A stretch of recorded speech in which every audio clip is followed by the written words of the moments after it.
بسم الله الرحمن الرحيم. الحمد لله نحمده ونستعينه ونستغفره ونؤمن به ونتوكل عليه ونعوذ بالله من شرور أنفسنا ومن سيئات أعمالنا. من يهدي الله فلا مضل له ومن يضلله فلا هادي له. ونشهد أن لا إله إلا الله وحده لا شريك له. ونشهد أن سيدنا ونبينا ومولانا محمدا عبده ورسوله. بسم الله الرحمن الرحيم.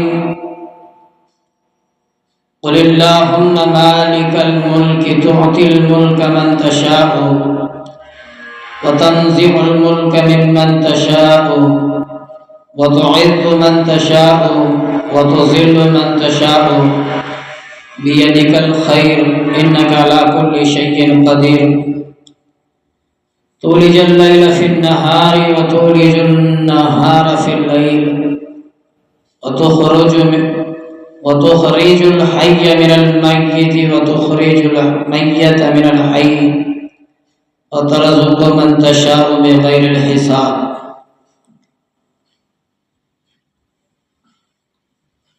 اللهم صل على محمد وعلى آل محمد كما صليت على إبراهيم وعلى آل إبراهيم إنك حميد مجيد.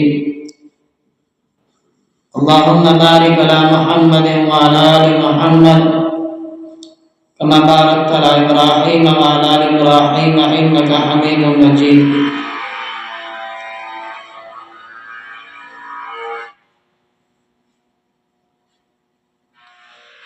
بزرگوں دوستو، قرآن مجید کی آل عمران آیات نمبر 25 اور 26 ہے. قل اللهم مالك الملك تؤتي الملك من تشاء وتنزع الملك ممن تشاء وتعز من تشاء وتذل من تشاء بيدك الخير إنك على كل شيء قدير.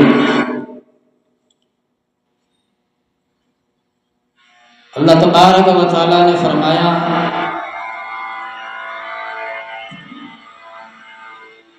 کہو کہ اے خدا، بادشاہی کے مالک،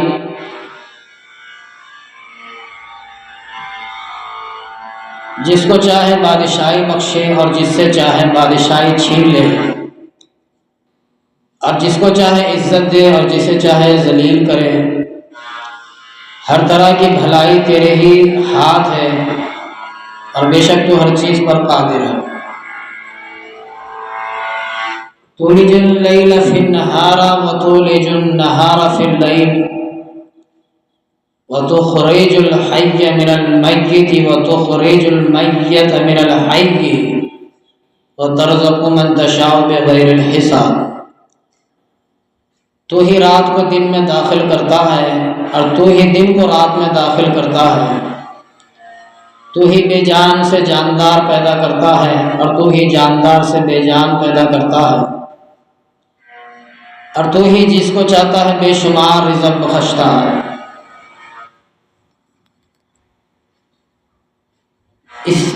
ان دو آیتوں کے درمیان میں اللہ تبارک و تعالی نے ہماری زندگی کا موت تک کا نقشہ پیش کیا ہے.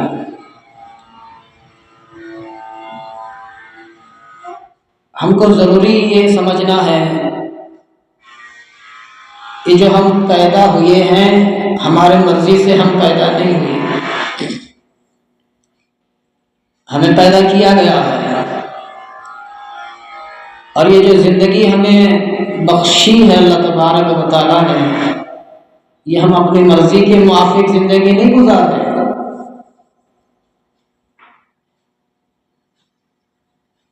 اس کو بھی چلانے والا کوئی ہے. جو آسمان سے بارشوں کا برسنا زمین سے گلوں کا اٹھنا، کسی کی موت کا ہو جانا، کسی کا پیدا ہونا، آسمان کا نظام، زمین کا نظام، سب کچھ اللہ تبارک و تعالیٰ کے قبضے قدرت میں ہے۔ اور اللہ تبارک و تعالیٰ فرماتے ہیں بادشاہ تو میں ہوں، بادشاہ تو میں ہوں، اور میں جس کو چاہوں بادشاہت عطا فرماؤں اور جس سے چاہوں بادشاہت چھین لوں، یہ میری مرضی ہے۔ بادشاہت عطا کرنا بھی میرے ذمے ہے اور بادشاہت کو چھیننا بھی میرے ذمے ہے۔ تو جس کو چاہوں میں عزت دوں اور جسے چاہوں میں ذلیل کروں۔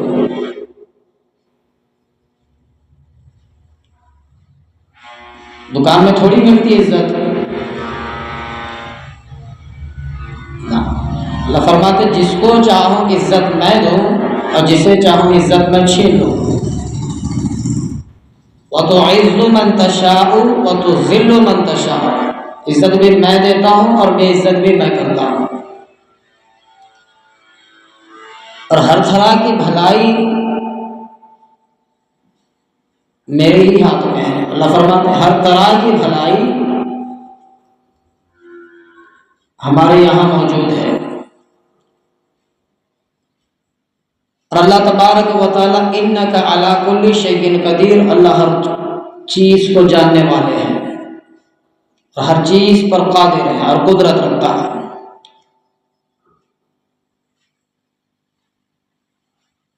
اور وہ اللہ ہے جس نے دن کو رات اور رات کو دن میں تبدیل کرتا ہے۔ اللہ رات کو دن میں اور دن کو تبدیل کرتا ہے رات میں، اور رات کو دن میں تبدیل کرتا ہے۔ اور وہ خدا ہے، وہ مالک ہے جو زندے کو مردہ کرتا ہے، مردے کو زندہ کرتا ہے۔ ہماری کوئی نشانی نہیں تھی، ہم کو اللہ تبارک و تعالیٰ نے ایک نطفے کے ذریعے سے ماں کی پیٹ میں ہمیں 9 مہینوں تک ہمارے ڈھانچے کو، ہماری مورت کو، ہماری شکل کو، ہماری ہڈیوں کو، ہمارے اعضاؤں کو اللہ تبارک و تعالیٰ نے بنوایا ہے۔ کوئی ہماری شکل نہیں تھی، اور اللہ تبارک و تعالیٰ دنیا میں پیدا فرمایا۔ ہمیں اس کے اوپر یقین ہے، ہمارا کوئی نام و نشان نہیں تھا، ہماری کوئی نشانی نہیں تھی۔ ذرا انسان پیچھے جا کر کے سوچے اپنی ولایت پر، اپنی پیدائش پر، تو سمجھ میں آ جاتا ہے کہ اللہ تبارک و تعالیٰ نے ہمیں کیسے پیدا کیا ہے۔ تھوڑے سے برس زندگی عطا فرمائی، بخشی، پھر اللہ تبارک و تعالیٰ موت دے گا، اور موت کے بعد کی زندگی لامحدود والی زندگی ہے، وہاں کبھی موت آنے والی نہیں ہے۔ کل نفس ذائقۃ الموت، دنیا ہی میں موت کا مزہ چکھنا ہے۔ ہر قدم قدم پر موت انسان کو ستائے گی، ہر قدم پر۔ فرماتے اللہ والے موت انسان کے در پر، دروازے پر 70 مرتبہ دستک دیتی ہے، تو تیار ہو جا میں آنے والی ہوں، تو تیار ہو جا میں آنے والی ہوں۔ اس کو اس کا منشا نہیں ہے وہ کسی حال میں کیوں نہ ہو، اللہ کو راضی کے رکھنے والا ہو یا اللہ کو ناراض رکھنے والا ہو، اللہ اس سے خوش ہو یا اللہ اس سے ناراض ہو، وہ دین کا تابعدار ہو یا بے دین ہو، موت کو اس سے کوئی لینا دینا نہیں۔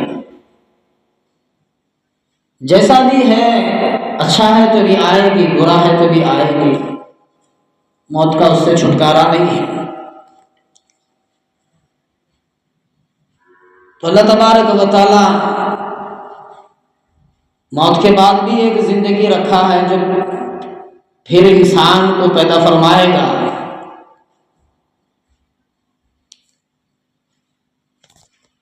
اور آگے چل کر کے فرمایا اور تو ہی جس کو چاہتا ہے بے شمار دولت عطا فرماتا ہے، اور تو ہی جسے چاہے بے شمار دولت عطا فرماتا ہے، رزق عطا فرماتا ہے۔ میرے دوست اور بزرگوں، اللہ تبارک و تعالیٰ کے نزدیک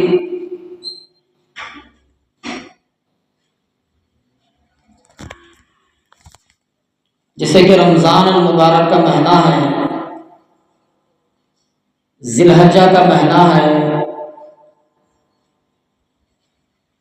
اور اسی طریقے سے رجب کا مہینہ ہے، اور اسی کے طریقے سے یہ جو مہینہ ہمارے نزدیک سامنے ہے جس کو محرم الحرام کا مہینہ کہا جاتا ہے،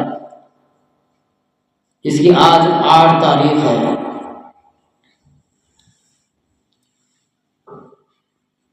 محرم الحرام ہمارے نزدیک تو بس ایک ہی مسئلہ اڑتا ہے ہر سال کہ اس مہینے میں بس کربلا ہوئی ہے،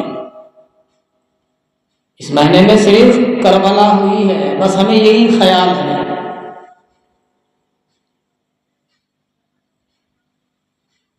اللہ تبارک و تعالیٰ فرماتے ہیں جیسے یہ رمضان کا مہینہ تمہیں عزیز ہے، معتبر ہے، بزرگی والا مہینہ ہے، رجب، رمضان، ذی القعدہ، ذی الحجہ، محرم کا مہینہ بھی بڑا معتبر ہے، بڑا عزیز ہے، بڑا عالی شان ہے۔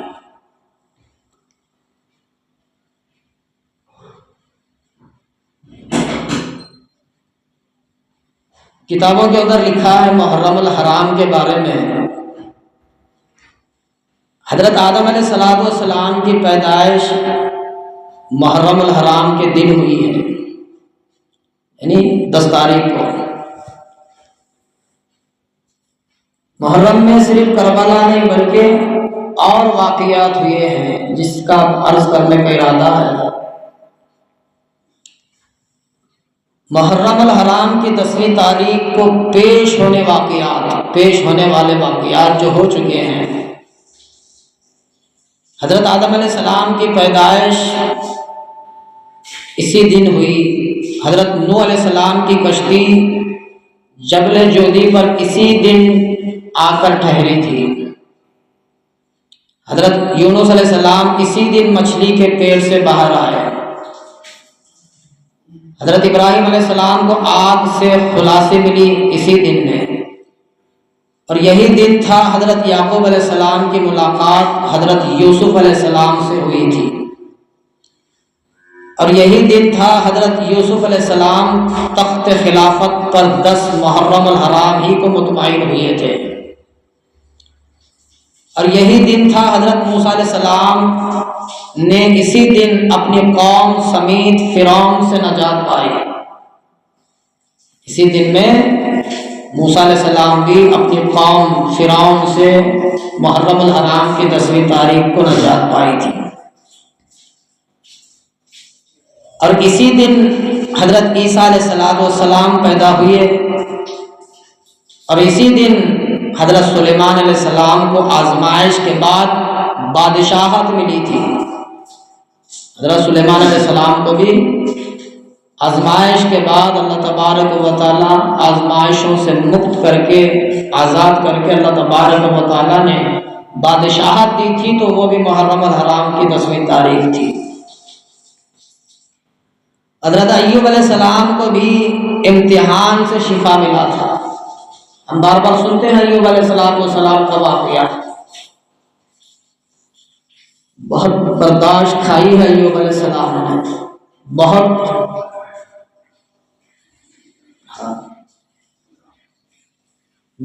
دکھ جھیلے ہیں ایوب علیہ السلام، سارے نبیوں نے بھی دکھ جھیلا ہے،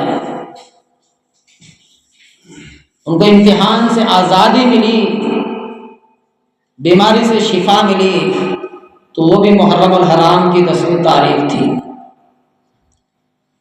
یہی وہ دن ہے جس میں حضرت ادریس علیہ السلام اور حضرت عیسیٰ علیہ السلام کو آسمان پر اٹھایا گیا تھا۔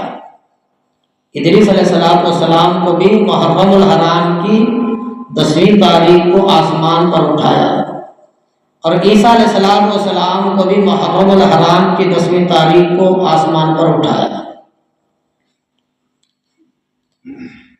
اور یہی وہ دن ہے جس میں جگر گوشہ رسول حضرت امام حسین رضی اللہ عنہ نے باطل سے ٹکرا کر جام شہادت لگائی۔ یہی وہ دن تھا، محرم کی 10ویں تاریخ تھی۔ جگر گوشہ رسول نبی کریم صلی اللہ علیہ وسلم کا جگر حضرت سیدنا امام حسین رضی اللہ عنہ اجمعین، اب ان کے رفقا، ان کے اہل بیت، ان کے گھرانہ سیدنا علی کا، امام حسن ان کی اولاد، امام حسین کی اولاد، اور خود امام حسین سیدنا امام مسلم بن عقیل ان کی اولاد، سیدنا مسلم بن عقیل خود، جس کے بارے میں لکھا ہے احادیثوں میں، تاریخ کی کتاب میں آتا ہے 72 لوگ اس کربلا کے میدان میں شہید ہوئے، وہ بھی محرم الحرام کی 10ویں تاریخ تھی۔ اور نبی کریم صلی اللہ علیہ وسلم نے فرمایا جس دن آدم علیہ السلام کو پیدا کیا گیا تھا وہ بھی محرم کی 10ویں تاریخ تھی،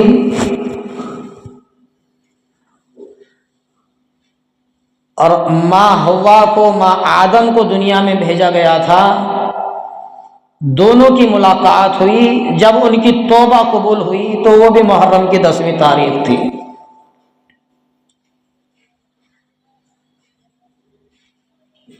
رسول اللہ صلی اللہ علیہ وسلم نے فرمایا جب قیامت قائم ہوگی، جب قیامت برپا ہوگی، سوانح پر سورج ہوگا، آسمان ٹوٹ جائے گا، زمین بکھر جائے گی، بوریے کی طرح لپیٹ دی جائے گی، سور پھونکنے والے نے سور پھونک دیا جائے گا، قیامت آئے گی تو وہ بھی محرم کی 10ویں تاریخ ہوگی۔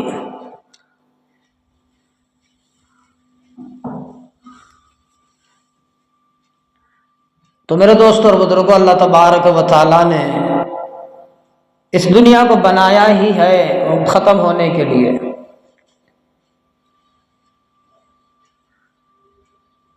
کل من علیہ فان، سب کو فنا ہونا ہے، سبھی کو فنا ہونا ہے۔ کل نفس ذائقۃ الموت، ہر ایک زندے کو موت کا مزہ چکھنا ہے، ہر شے کو موت کا مزہ چکھنا ہے، نبی ہو، رسول ہو، پیغمبر ہو، ولی ہو، مرید ہو، مرشد ہو، پیر ہو، سبھی کو، اور سب کو ایک دن فنا ہونا ہے، ساری چیزوں کو ایک دن فنا ہونا ہے، کوئی چیز باقی نہیں رہے گی۔ تو یہاں ہمیں تھوڑا غور کرنے کی بات ہے، اللہ تبارک و تعالیٰ کے نبی کریم صلی اللہ علیہ وسلم نے فرمایا تھا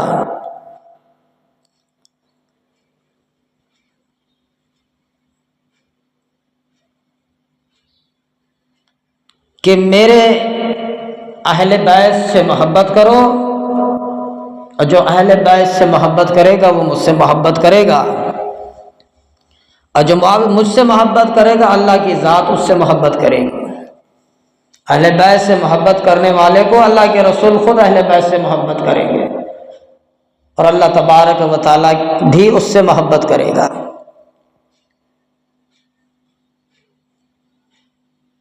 تو اللہ کے رسول صلی اللہ علیہ وسلم نے فرمایا تھا کہ 61 ہجری کے جوان میرے گھر کو ڈھائیں گے، میرے گھر کو ویران کریں گے، ذبح کریں گے۔ کئی مرتبہ سیدنا امام حسین کو، سیدنا امام حسن کو سینے سے لگاتے اور پھوٹ پھوٹ کر روتے، فرمایا کہ یا رسول اللہ صلی اللہ علیہ وسلم اتنا کیوں روتے ہیں؟ اللہ کے رسول صلی اللہ علیہ وسلم نے فرمایا ایک کو زہر میں ڈال کر مار دیا جائے گا، ایک کو کربلا کے میدان میں بے فضول شہید کیا جائے گا، کوئی خطا نہیں، کوئی جرم نہیں، کوئی گناہ نہیں، ایک کو زہر میں ڈال کر مار دیا جائے گا اور ایک کو کربلا کے میدان میں شہید کیا جائے گا۔ ابھی زندہ ہی تھے، اللہ کے نبی کریم صلی اللہ علیہ وسلم نے سنایا۔ ایک وقت کا واقعہ ہے، اللہ کے نبی کریم صلی اللہ علیہ وسلم رو رہے تھے، ماں عائشہ نے فرمایا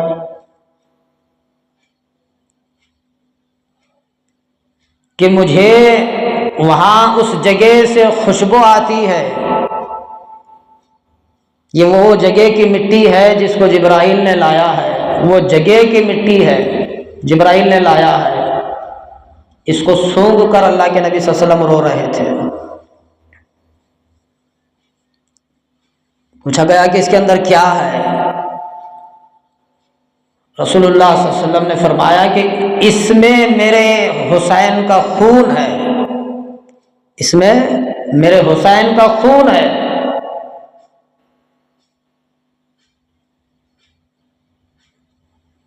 کئی واقعات ہیں، اللہ کے رسول صلی اللہ علیہ وسلم نے اس کے بارے میں ارشاد فرمایا تھا۔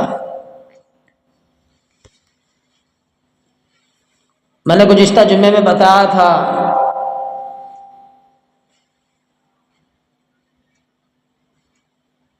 جس جگہ پر گورنر تھے امیر معاویہ رضی اللہ عنہما اجمعین کے بعد ان کے بیٹے یزید کو خلافت ملی، حکومت ملی۔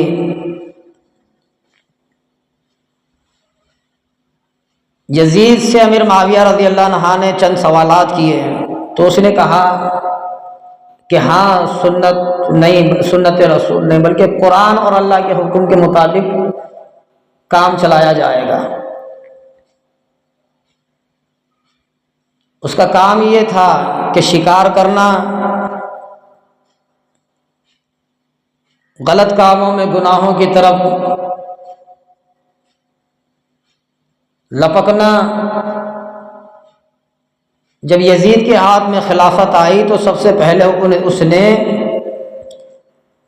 جو مدینہ میں گورنر تھے ولید بن عتبہ، اس کی جگہ عمر بن سعد کو کھڑا کیا، اور کوفے میں جو گورنر تھا نعمان بن بشیر، اس کی جگہ عبداللہ بن زیاد کو بٹھایا۔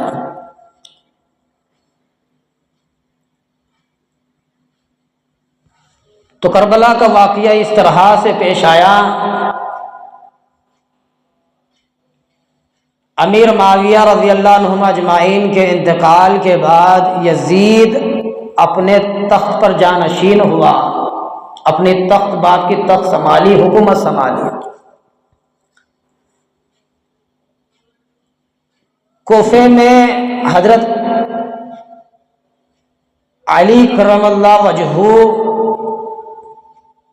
کے ماننے والے موجود تھے، تو انہوں نے سیدنا امام حسین رضی اللہ عنہما اجمعین کو خط لکھنا شروع کیا۔ ہم یزید کی حکومت سے خوش نہیں ہیں، ہم اس کی خلافت سے خوش نہیں ہیں، سارا کوفہ آپ کے نام پر ہے، آپ کو ووٹ دینا چاہتا ہے، ہم یزید کی حکم کو تسلیم نہیں کریں گے۔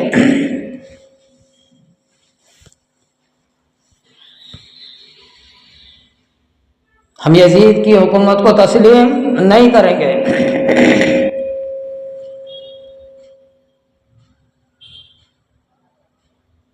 کتابوں کے اندر لکھا ہے سیدنا امام حسین رضی اللہ عنہ اجمعین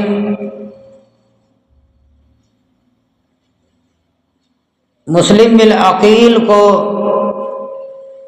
چند لوگوں کو ان کے حوالے کر کے کوفے کی طرف روانہ کیا۔ 150 خطوط آئے امام حسین کے پاس کہ آپ آئیں، ہم آپ کے ہاتھ پر بیعت لیں گے، ہم یزید کے خلاف ہیں، اگر حکم دے ہم تو بڑی فوج بنا کر کے یزید سے مقابلہ کریں گے، ہم اس کی حکومت سے راضی نہیں ہیں۔ پہلے اور تھوڑا ہم پیچھے جائیں تو جس وقت میں یزید نے گورنروں کو چینج کیا، مدینہ میں تھے سیدنا امام حسین رضی اللہ عنہم اجمعین، اپنی زندگی گزار رہے تھے اللہ کی عبادت میں،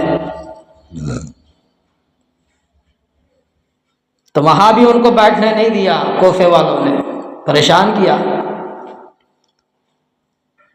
وہاں سے اٹھ کر سیدنا امام حسین رضی اللہ عنہم اجمعین مکے کی طرف روانہ ہو گئے، وہاں شفٹ ہو گئے، مدینہ چھوڑ کر کے مکے کی طرف چلے گئے۔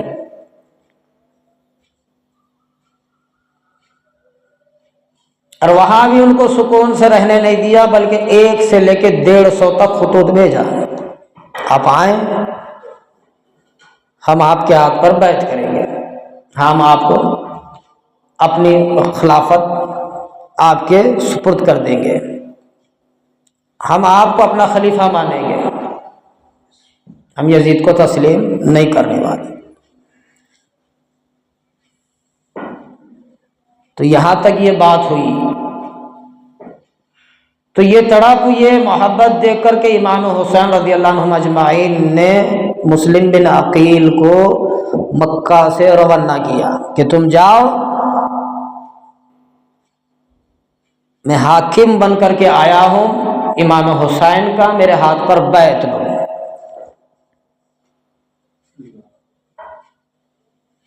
مسلم بن عقیل پہنچے کوفہ، سارے لوگ اکٹھا ہے، جمع ہیں، کتابوں کے اندر لکھا ہے ہزاروں کی تعداد میں مسلم بن عقیل کے ساتھ لکھا کہ 18,000 لوگ تھے، بیعت کر لیے امام حسین پر۔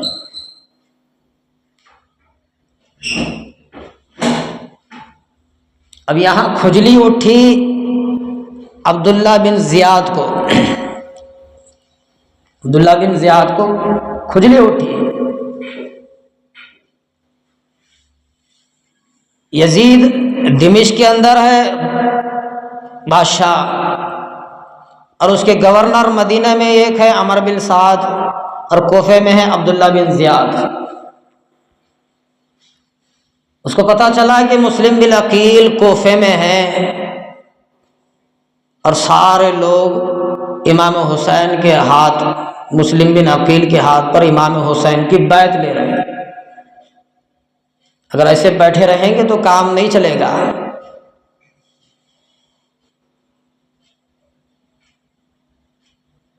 تو ابن زیاد کو پتا چلا، ابن زیاد نے اپنے ساتھیوں کو بھیجا، پتہ لگایا، تلاش کیا، حقیقتاً وہی ہے، ابن زیاد نے مال لٹا دیا، پیسے لٹائے کوفے والوں پر۔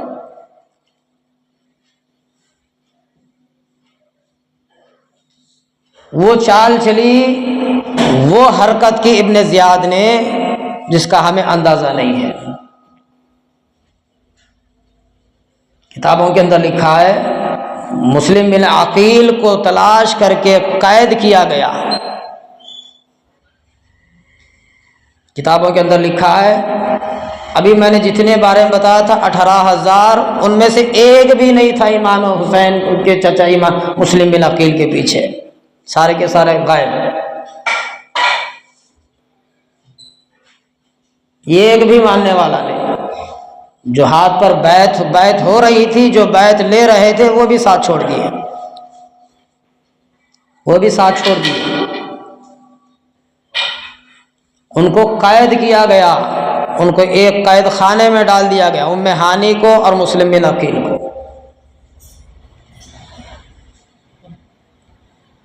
اتنا مال اٹھایا اور کھڑے ہو کر کے ابن زیاد کے لوگوں نے بتایا کہ جو بھی مسلم بن عقیل کے ساتھ ہیں وہ ساتھ چھوڑ دیں،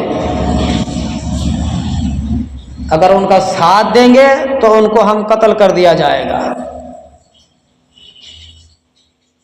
جتنے لوگ تھے اتنے سارے کے سارے مسلم بن عقیل کا ساتھ چھوڑ دیے، جو بیعت لیے تھے، جو اوٹ دیے تھے، وہ اوٹ بھی باطل ہو گیا اور ابن زیاد کے ہاتھ پر بیعت لے لی، ابن زیاد کے ہاتھ پر بیعت لی۔ اب ادھر بیعت ٹوٹی مسلم بن عقیل کی اور ابن زیاد کی طرف بیعت لی، تو دو چہرے تھے کوفے والوں کے۔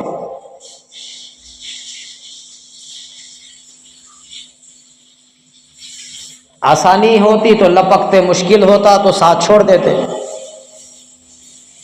آسانی ہوتی تو لپک جاتے، آسان نظر آتا تو ساتھ دیتے، جب سامنے آسانی کے بعد پھر مشکل آتی تو ساتھ چھوڑ دیتے۔ کوفے والوں کا حال یہ تھا۔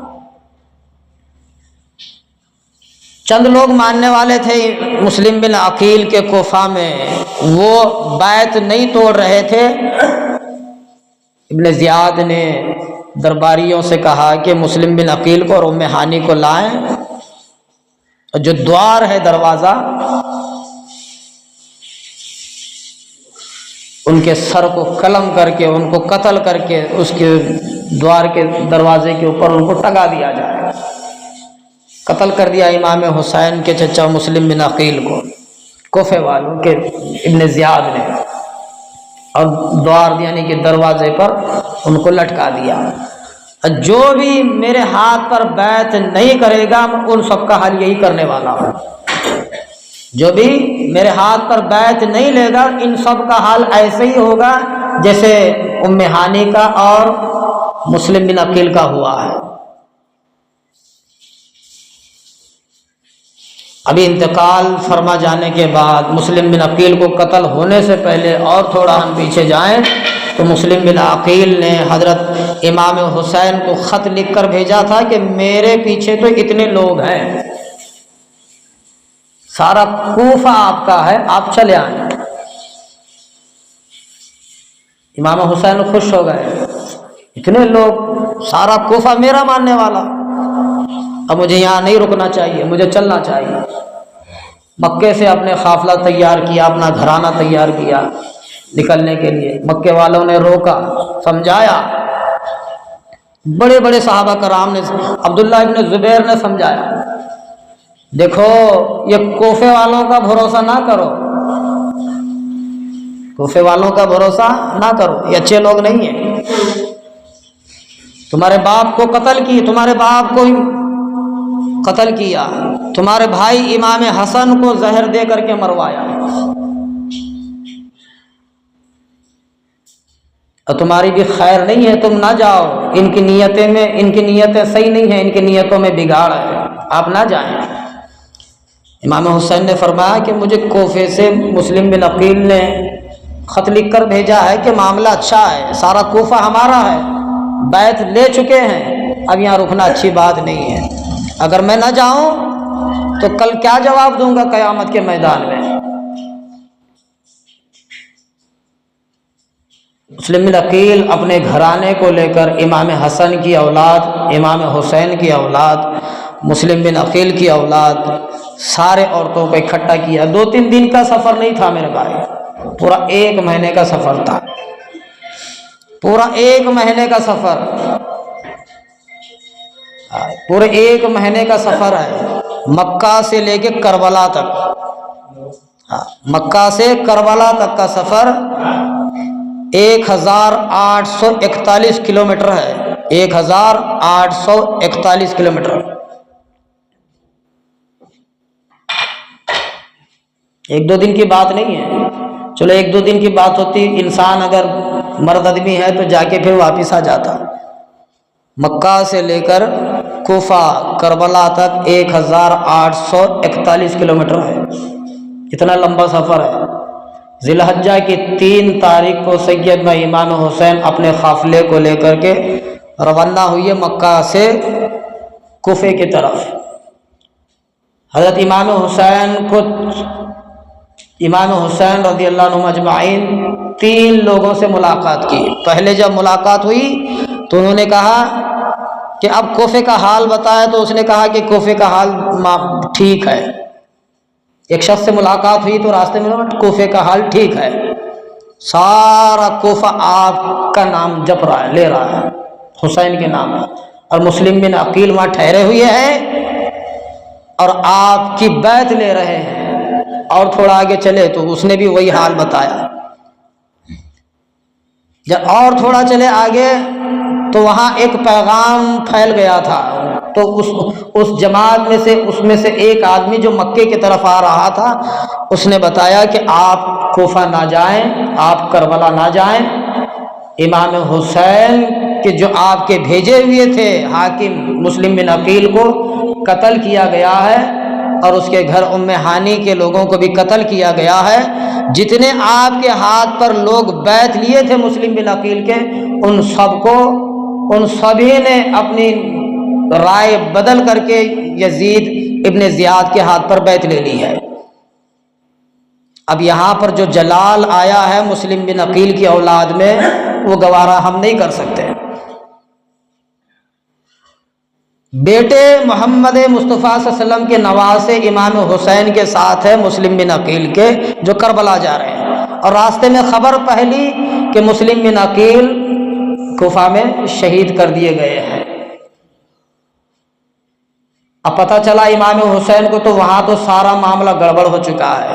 اتنے لوگ بیعت لینے والے، اب وہاں آپ کا نام لینے والا ایک بھی باقی نہیں ہے۔ آپ جا کر کے وہاں کیا کریں گے؟ وہاں جانا اچھی بات نہیں، آپ واپس لوٹ جائیں۔ امام حسین نے ایک بات کہی سارے قافلے سے، یہاں تک ہم آئے ہیں، جتنے لوگوں کو واپس جانا ہے واپس جا سکتے ہیں، جس کو جہاں جانا ہے وہ جا سکتا ہے، میں ان کو آگے لے کر کے نہیں جاؤں گا۔ جو کوفہ میں مسلم بن عقیل کو قتل کیا گیا تھا ابن زیاد کے لوگوں نے، ابن زیاد نے، ان کی اولاد یہاں پر تھی محمد مصطفیٰ صلی اللہ علیہ وسلم کے نواسوں کے پاس، امام حسین کے پاس، تو انہوں نے کہا کہ ہم اپنے ابا کے قاتل کا بدلہ لیں گے۔ اب پھر امام حسین یہاں پر مجبور ہو گئے، یا واپس بھی نہیں جا سکتے، ایک ادھر بھی جا نہیں سکتے۔ ہم آپ کے ساتھ ہیں، ہم جائیں گے، اب یہاں تک آئیں بالکل ٹھیک ہے، اگر ہمارا ابا شہید ہو گیا ہے، ہمارے ابا کو قتل کر دیے گئے ہیں، ہم یہاں رک کر کے کیا کریں گے؟ ہم بھی جائیں گے، ہمارے باپ کا بدلہ لیں گے۔ امام حسین یہاں بھی پریشان، سارا قافلہ واپس جانے سے انکار کر دیا، ہم واپس نہیں جائیں گے، ہم آپ کے ساتھ ہیں۔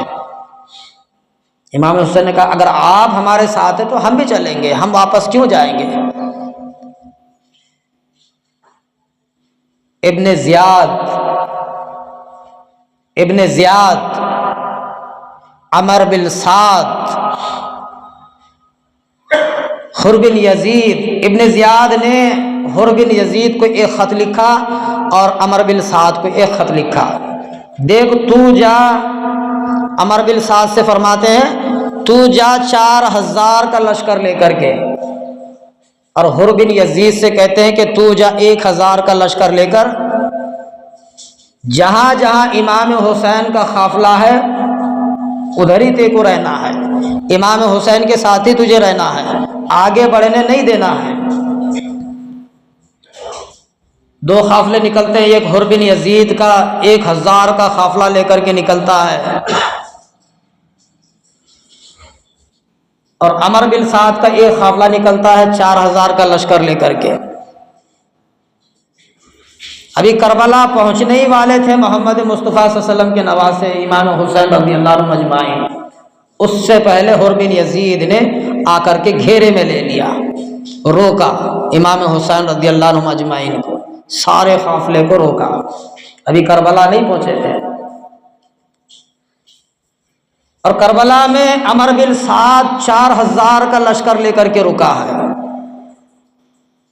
یزیدیت کی چال دیکھو، ابن زیاد کی چال دیکھو، اور اللہ کے رسول اللہ صلی اللہ علیہ وسلم نے جو پچھلے ابھی میں نے بتائی تھی حدیثیں جو اللہ کے رسول نے امام حسین کے شہید ہونے پر بتایا گیا تھا، وہ سارا ہمیں پتہ ہے کہ یہ ہونے والا تھا۔ کہاں ہوگا، کس جگہ ہوگا، کس دن ہوگا، اللہ کے نبی صلی اللہ علیہ وسلم پہلے ہی بتا چکے تھے۔ اب یہ معاملہ کیسے ہو رہا ہے؟ 10ویں تاریخ ابھی محرم آیا ہی نہیں، 2 تاریخ تھی۔ ابن زیاد حر بن یزید کو 1000 کا لشکر، عمر بن سعد کو 4000 کا لشکر دے کر کے بھیجا۔ ادھر امام حسین کے قافلے کو گھیرے میں لے لیا، آگے بڑھنے نہیں دیتا۔ ابن زیاد نے حکم دیا تھا کہ ان کو آگے بڑھنے، ان کے قافلے کو آگے بڑھنے نہیں دینا ہے، اگر آگے بڑھیں گے تو ساری بات بگڑ جائے گی۔ عمر بن سعد سے بھی وہی فرمایا تھا کہ تو 4000 کا لشکر لے کر کے تجھے بھی رکنا ہے، ان کو آگے بڑھنے نہیں دینا ہے۔ حر بن یزید حضرت امام حسین کے سارے قافلے کو گھیرے میں لے لیا، آگے بڑھنے نہیں دیا۔ لکھا ہے کتابوں کے اندر،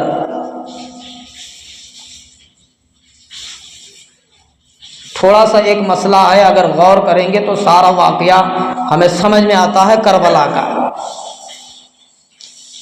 یزید کی حکومت ہے دمشق میں، یزید کی حکومت ہے دمشق میں، جس کو اب سیریا کہتے ہیں۔ کربلا سے لے کر کے دمشق تک کا 843 کلومیٹر ہے، 843 کلومیٹر کربلا سے دمشق۔ فون کا دور تو نہیں تھا، حضرت فلاں کام ہو رہا ہے امام حسین سے، محمد صلی اللہ علیہ وسلم کے نواسوں سے یہ کام ہو رہا ہے، آپ روکے تو بھلا ہوگا۔ فون کا دور نہیں تھا، خط کا دور تھا۔ اب اس میں بھی اختلافات ہے یزید کے بارے میں، یہ پتہ تھا یا نہیں تھا، وہ تھا نہیں تھا، اس میں بھی اختلافات ہے۔ فون کا دور نہیں تھا، خط کا دور تھا، وہ بھی خط اگر پہنچتے تو 8 دن گزر جاتے تھے خط پہنچنے کے لیے، 1-2 دن میں نہیں۔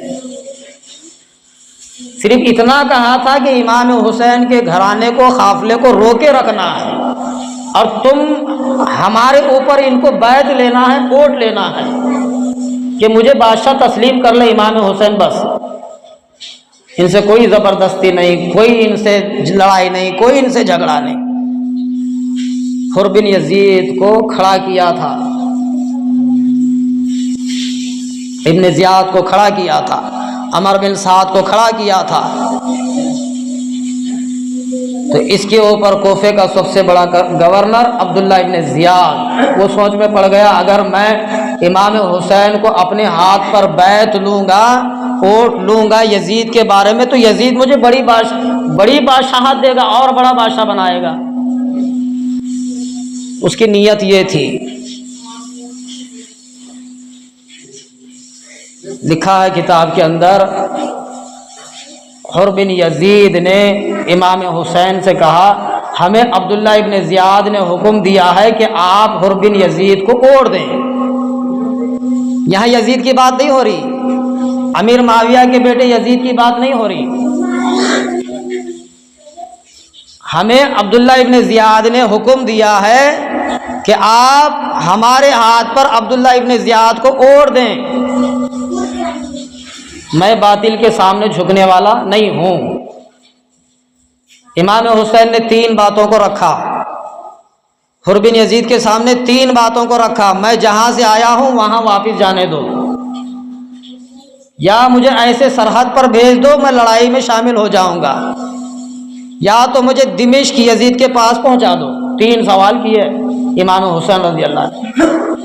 اس کے وہ اکھڑ لوگ مان گئے تو بس مان ہی جاتے ہیں، وہ کبھی چھوڑتے نہیں، اکھڑ نہیں مانے، ڈھکلتے حر بن یزید ڈھکلتے کربلا کے میدان میں پہنچ گئے۔ یہ اس کا 1000 کا قافلہ حر بن یزید کا اور محمد مصطفیٰ صلی اللہ علیہ وسلم کے نواسے امام حسین کا قافلہ دونوں پہنچ گئے کربلا کے میدان میں 6 تاریخ محرم کی۔ حر بن یزید کا 1000 کا لشکر خیمہ زن ہوا کربلا کے میدان میں 6 تاریخ کو، اور محمد مصطفیٰ صلی اللہ علیہ وسلم کے نواسے کا قافلہ 6 تاریخ کو کربلا کے میدان میں خیمہ زن ہو گیا۔ اب 7 تاریخ کو جو 4000 کا لشکر لے کر کے عمر بن سعد آتا ہے، 4000 کا لشکر، اس کو بھی بھیجنے والا عبداللہ ابن زیاد، وہ بھی عبداللہ ابن زیاد، یزید کو پتہ ہی نہیں۔ وہ بھی عبداللہ ابن زیاد. 3 دن تک آپس میں ٹکرار چلی. کبھی حر بن یزید کھڑا ہو کر کے ان کو بیان دیتا، کبھی عبداللہ عمر بن سعد کھڑا ہو کر کے ان کو سوال دیتا، اور یہ ان کو سوال دیتے. آپس میں سوال جواب 3 دن تک چلتے رہے. 7 تاریخ 8 تاریخ 9 تاریخ 3 دن تک. امام حسین کی بات کو ایک بھی ماننے والے نہیں. جو 150 خطوط کوفہ سے آئے تھے، امام حسین رضی اللہ عنہ اجمعین سارے خطوط کو ان کے سامنے ڈال دیے. ایک تھیلا لا کر کے سامنے انڈیل دیا، ایک ایک خط پڑھ کر کے سناتے تھے. تم نے نہیں بھیجا؟ جی وہ چھوڑو بات پچھلے کی، اب کی بات کرو. تم نے خط مجھے نہیں بھیجا. حضرات وہ کیا بتاتے ہو وہ تو چھوڑ دو، پچھلے کی بات ہے، آج کی بات کرو. امام حسین نام لے لے کر کے خط پڑھ کر کے سنا ہے، لیکن کسی نے بھی ایک کی نہیں مانی، کسی نے امام حسین کی نہیں مانی. ہم یہ خطوط کو دیکھتے نہیں، ہم یہ خطوط پڑھتے نہیں، ہم یہ خطوط جانتے نہیں. ہمیں اپنے گورنر، اپنے بادشاہ عبداللہ ابن زیاد کا یہ حکم ہے، بس ہمیں آپ اوڑھ دیں ان کے حق میں. یہ سارا قافلہ یہ اوڑھ دیں ہمیں، بس ہم آپ کو چھوڑ دیں گے. امام حسین نے یہاں بھی فرمایا، عمر بن سعد سے بھی فرمایا، حر بن یزید سے بھی فرمایا کہ میں عبداللہ ابن زیاد کے حق میں ووٹ نہیں دینے والا. مجھے آپ چھوڑ دو، میں جاؤں گا دمشق یزید کے پاس، میں یزید کے پاس دربار میں پہنچوں گا. جانے نہیں دیا. اب سارا ماجرا تو اب سب کو پتا ہے، ہر سال سنتے ہیں، موبائل کا دور ہے، ٹیکنالوجی کا دور ہے، کیا ماجرا آیا. ہاں، علی اکبر، علی اصغر، عباس، قاسم، امام حسن کی اولاد، امام حسین کی اولاد، ایک کے بعد ایک کے بعد ایک کے بعد کربلا کے میدان میں شہید ہوتے رہے. جانے نہیں دیا. تھوڑی 5 منٹ تھوڑا وقت ختم ہو جاتا، اب آگے جمعہ کیوں. اور ہاں، امام حسین کو پہلے آگے بڑھنے اولاد کیوں نہیں دی؟ ان کو ساروں کو پتا تھا کہ یہ ماجرا ہونے والا تھا، یہ سب ہونے والا تھا. آج کے دن اللہ کے نبی صلی اللہ علیہ وسلم نے بتایا تھا کہ کربلا کے میدان سے مجھے خوشبو آتی ہے. مٹی لے کے منہ کو اللہ کے رسول سونگتے اور کہتے کہ یہاں میرے نواسے کو قتل کیا جائے گا. جبرائیل امین آتے کہتے کہ اس جگہ پر امام حسین کو قتل کریں گے، سارے گھرانے کو لوٹیں گے. کہا تھا اللہ کے رسول، سب کو پتا تھا، سب کو معلوم تھا. اب میرے پیچھے میرے 4 بیٹے ہیں، میرے بھائی کے 4 بیٹے ہیں، میرا سارا گھرانہ ہے. اب بتاؤ کیا میری اولاد مرنے کے لیے مجھے پہلے آگے چھوڑے گی؟ نہیں چھوڑے گی. علی اکبر شہید ہو گئے، علی اصغر شہید ہو گئے، عباس شہید ہو گئے، علی امام حسن کی اولاد شہید ہو گئی، امام حسین کی اولاد شہید ہو گئی، مسلم بن عقیل کی اولاد شہید ہو گئی، لڑ لڑ کر کے اور مار کے بھی شہید ہو گئی. سارے لوگ ختم ہو گئے. امام حسین کے جوان، سارے جوان مرد حضرات ختم ہو گئے. تو ایک لڑکا بچا تھا چھوٹا 2 سال کا، عباس. اس کو بلایا گیا جنگ کے میدان میں، لا کر کے امام حسین رضی اللہ عنہ دونوں ہاتھوں پر یوں اٹھایا آسمان کی طرف. لوگوں میں زبردستی سے نہیں آیا یہاں، مجھے بلایا گیا ہے، مجھے یہاں بلایا گیا ہے.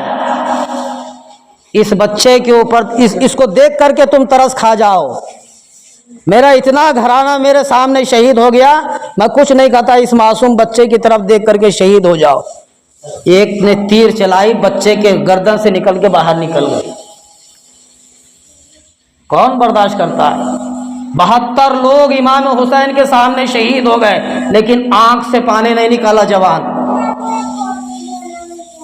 آنکھ سے پانی نہیں نکالا. ہمیں سننا آسان ہے، بولنا آسان ہے.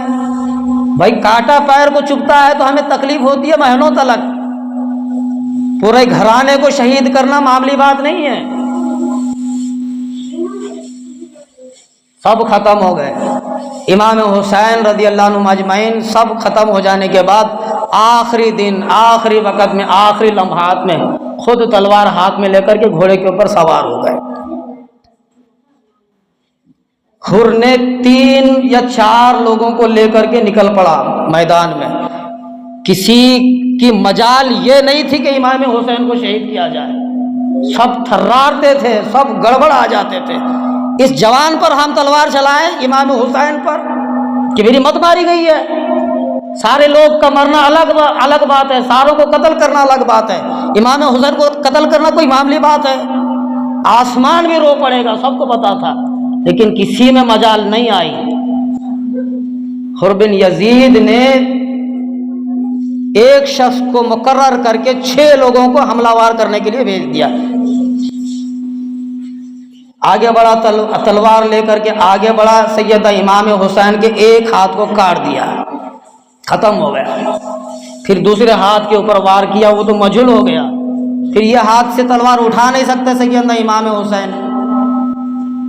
ایک شخص تھا جس کا نام تمیمی کچھ ہے تاریخ کی کتابوں کے اندر, اس نے کہا کہ یہ مرے ہوئے کو تم مار نہیں سکتے,